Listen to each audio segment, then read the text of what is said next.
भले करोड़ों की डील छोड़ के आए हो, उसको जाने देना, लेकिन इस प्रोग्राम में आप जो आए हो आप बहुत भाग्यशाली हो। मैं दो दोस्तों की एक बात सुनाऊंगी आपको, थोड़ा सा टाइम दूंगी। एक था अजय नाम का व्यक्ति और एक था विजय नाम का व्यक्ति।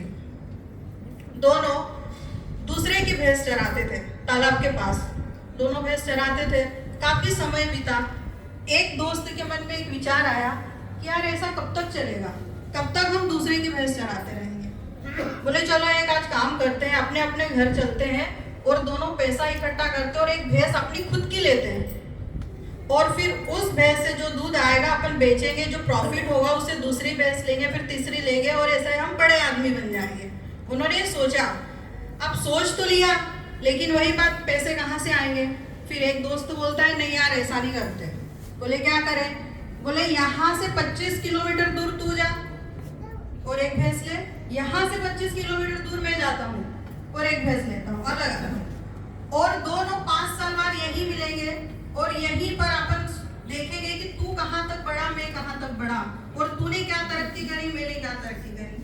बोले चलो ठीक है। बोले पर पैसे कहाँ से लाएंगे। बोले पैसे कहाँ से लाएंगे, जब अपने पे संकट आएंगे तो अपने ससुर जी है शहंशाह, वाइफ को बोलेंगे तो वो वहाँ जाएंगे, अपन को लेके कुछ करेगी व्यवस्था, या अपन उनसे ही व्यवस्था करवाएंगे, अपना तो कोई कुछ है नहीं। बोले चलो ठीक है। दोनों दोस्त गए, दोनों ने अपनी वाइफ से बात करी, भैंस ली। 5 साल बाद जब बीते तब दोनों दोस्त उसी जगह आके मिले। उसमें से अजय नाम का व्यक्ति चमचमाती कार में से उतरा, टाई वगैरह, बैग, बॉडीगार्ड वगैरह सब थे उसके पास। एक दोस्त वहां बैठा था फटी हालत में। बोले अरे यार तू इतना बड़ा बन गया, तू ऐसा हो गया, तू ये करा, तू ये करा, अरे मेरे पास ये है वो है ये, पर तू क्यों ऐसा है। बोले यार मत पूछ, तो पर बता तुझे क्या हुआ। बस तेरी भाभी ने कुछ बोल दिया है। बोले क्या बोल दिया ऐसा भाभी ने कि जो तू आज इस हालत में है और मैं यहाँ पहुंच गया। अपनी दोनों की बात हुई थी यार, अपन बचपन के दोस्त। बोले नहीं यार तेरी भाभी ने ऐसा कुछ बोला तो फिर दिमाग खराब हो गया। बोला क्या बता तो सही। तेरी भाभी ने बोला कि भैंस तो ले लेंगे, पर भैंस मर गई तो।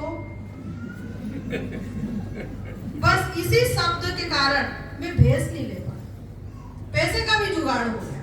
तो आप जितने लोग आए हो, अगर घर जाके अगर आपने सोचा फायदा नहीं हुआ तो, मशीन खराब हो गई तो, कंपनी बंद हो गई तो 3 लाख डूब जाएंगे। नहीं माय फ्रेंड्स, मैं 4.5 साल पहले मुझे किसी ने बुलाया, सर ने, मैं आश्रम पे गई, मैंने वहां पर डेमो देखा, लेकिन इसी खंडवा में आ रही थी। 26 जनवरी 2020 को मैं इसी खंडवा में आ रही थी, और मुझे फोन पे मैंने किसी को बात करते सुना, मेरे सीनियर राम सराफ सर को। बोले 3 लाख की मशीन आ गई है, लग गई। सर बात क्या है, 3 लाख की मशीन, नर्मदा किनारे रहते हो, पानी की मशीन 3 लाख की, पानी की क्या कमी हो गई आपको। बोले मैडम तुम्हारी समझ में नहीं आएगा। मैं सर समझना भी नहीं है, 3 लाख की चीज सोचना भी नहीं है, पर मन में था 3 लाख की क्या होगी चीज, जानने की कोशिश थी, उत्सुकता थी। 15 दिन बाद सर ने ऐसे ही बुला लिया। कोई भाई आए, मुझे बोले नहीं चलो, जबरदस्ती गाड़ी पे बिठा। मैं भैया हाथ जोड़े नहीं लेंगे यार 3 लाख की चीज। बोले चलो देखो तो सही, कौन लेने का बोल रहा है। मैं गई वहां पे, देखा हर चीज में मुझे 3 लाख दिख रहे थे, चाहे वो ऑयल हो, चाहे वो अल्कलाइन हो, चाहे वो पिंक हो, हर चीज में।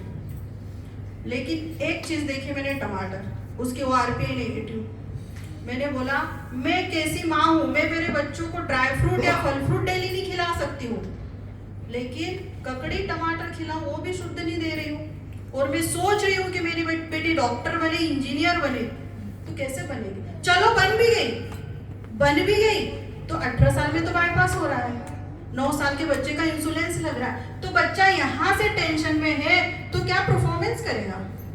तो मेरा पैसा लगाना व्यर्थ है। सबसे पहले मेरे बच्चे को अच्छा स्वास्थ्य दूं।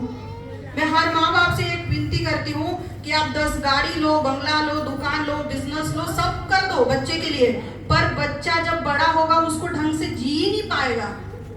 बाद में वो यही बोलेगा पापा ये 3 लाख की मशीन थी, एक दुकान कम कर दे। तो मैंने भी ऐसा निर्णय लिया। उस समय मेरी स्थिति बहुत खराब थी। मैं 13 साल गुजरात दमन में रही। मेरे हस्बैंड का जॉब था, मैकेनिकल इंजीनियर थे, पर होता है ना कि 16 साल काम करने के बाद कंपनी बंद हो गई तो वापस हम 16 साल बाद मैं मेरे 3 बच्चों को लेके और घर का पुराना सामान लेके सनाव गई थी। ऐसे ही सर ने मुझे बताया, मैंने सर पैसे कैसे देना है।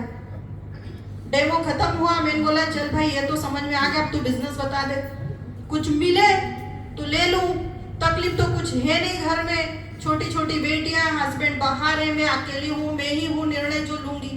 हस्बैंड को बोला 3 लाख की मशीन, अरे चिल्ड वाटर का प्लांट खोल लेंगे, पूरे सनाउत को पानी पिला देंगे। पर मैंने पूरे एमपी को पानी पिला दिया। 2200 डिवाइस हो चुकी है अभी तक 4.5 साल में, और अभी तक भी मैं रुकी नहीं हूँ। आज मेरे बेटे का बर्थडे था, बर्थडे मैंने 4 बजे मनाया और अभी बस से मैं यहाँ पर आई हूँ, जबकि सुबह एक गाड़ी निकल चुकी थी, 2 बजे एक गाड़ी निकल चुकी थी। ये काम करने का जुनून है, और मैं आपको बोलती हूँ पूरा एरिया खाली है। अभी भी इस बिजनेस को पकड़ लो और अच्छे स्वास्थ्य को पकड़ लो, शायद 5 साल बाद पीने लायक पानी नहीं रहेगा। आपके घर पे जो पानी आ रहा है, आपकी मजबूरी है कि आप वो पी रहे हो और वापर रहे हो। आपको पता है नहाने से भी दिक्कत होती है, बीमारियां होती है अगर आप ज्यादा पानी से नहाते हो तो आप वो पानी पी रहे हो। आप अपने साथ ही नहीं गलत कर रहे हो, आप आपके बच्चों के साथ भी गलत कर रहे हो। और मैं हर यहाँ पे जितने भी बच्चे बैठे हैं, मैं उनको बोलती हूँ कि हमारे माँ बाप ने इसलिए हमको पढ़ाया है कि हम बड़े होके सही निर्णय ले सके। आपके भी सबके माँ बाप होंगे अभी, तो हम सही निर्णय ले सके। लेकिन हम पढ़े और इस टेक्नोलॉजी को समझने के बाद अगर हम निर्णय नहीं ले तो हमारा पढ़ाया किसी काम का नहीं। आपको लगता होगा ये मशीन महंगी है। मैंने पहली मशीन 4 तोला ज्वेलरी तोड़ के ली थी, नमामि ज्वेलर्स, शायद आप जानते होंगे सनावद में। 4 तोला ज्वेलरी तोड़ी, ये मशीन ली, और आज मेरे पास 3 डिवाइस है। 2 डिवाइस डेमो में रहती है। जिस दिन आई उस दिन तिलक लगाया, आज तक घर पे नहीं है। मशीन अच्छी नहीं होती तो मैं एक लेके काम करती। मशीन अच्छी थी इसीलिए मैंने 3 खरीदी।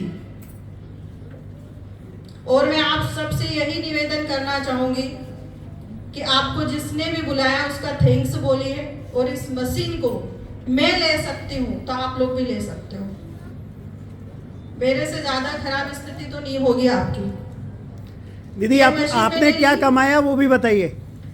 जी सर, 4 साल में फर्स्ट 26 फरवरी 2020 को मेरे यहाँ मशीन मैंने पेमेंट किया था। उस समय 8 दिन में ही मशीन आ जाती थी। अभी तो इतना रश रहता है कि 15-16 दिन मशीन को लगता है आने में। तो मेरे घर 3 मार्च को मशीन इंस्टॉल हुआ, 21 मार्च को लॉकडाउन लगा था और मेरे हस्बैंड मुंबई से वापस आ गए थे, हम बेरोजगार हो गए। आज तक 2020 से मेरे हस्बैंड सर्विस पे नहीं गए और मैंने जाने नहीं दिया कि घर पे ही रहेंगे, यही करेंगे। और इस बिजनेस से कम अभी पिछले साल मैंने 40 लाख का मकान लिया और कैश पेमेंट से लिया, 1 रुपए का लोन नहीं करवाया। तो बहुत अच्छी चीज है। मेरा विश्वास उधार लो और ये मशीन ले लो। ये भाई साहब है नवीन भाई शर्मा, पत्रकार है मोटक्का से। आप जैसा प्रोग्राम देखा, हमारे सीनियर राम सराफ सर ने बुलाया था इनको, बोले मैडम है उनसे मिल लो। भैया ने बोला मैडम स्थिति खराब है, मैं सब में जानती हूँ, आपके बारे में मुझे बता दिया था। 15 दिन मेरा विश्वास उधार लो, मशीन ले लो, इसको फ्री सब करवा लेंगे, काम कर लेंगे, रिजल्ट आ जाएंगे आपको। बोले ले लूं, मन को ले लो। 3 दिन बाद इन्होंने पेमेंट किया। आज इनका मशीन है, भाभी जी बच्चे सब खुश है और अच्छी खासी अर्निंग कर लिए। अभी 4 दिन पहले छतरपुर से आए हम दोनों, 8 से 10 दिन में, फिर परसों जा रहे हैं 17 से 18 दिन के लिए। भैया का गोल गूगल का काम चलता है, पूरा बंद कर दिया इन्होंने। Thank you.